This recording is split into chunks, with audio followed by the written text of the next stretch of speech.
Tuesday morning இன்றைக்கி office lunch பாக்ஸ்க்கு இந்த ஒத்த பூண்டு போட்டு காரக்குழம்பு தான் ரெடி பண்ணிட்டு இருந்தேன். 2 மாதத்துக்கு முன்னாடி கொடைக்கானல் போயிட்டு வரப்போ தான் வாங்கிட்டு வந்தது.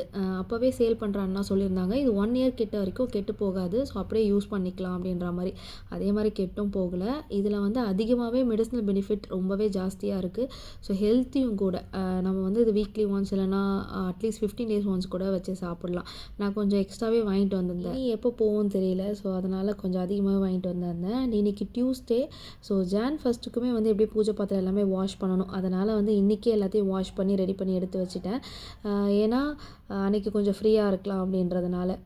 2025 நியூ இயர் இப்போ தான் செலிப்ரேட் பண்ண மாதிரி இருக்குது. அதுக்குள்ளே 2026 வந்துடுச்சு. நிறைய வருஷம் வருஷம் நம்ம நியூ இயர் செலிப்ரேட் பண்ணுவோம். அந்த அளவுக்கு வந்து எனக்கு வருஷம் போகிறது தெரியாது. ஓரளவுக்கு கொஞ்சம் ஸ்லோவாக அப்படி தான் இருக்கும். பட் இந்த இயர் வந்து எனக்கு ரொம்ப சீக்கிரமாக டக்குன்னு முடிஞ்ச மாதிரி இருக்குது.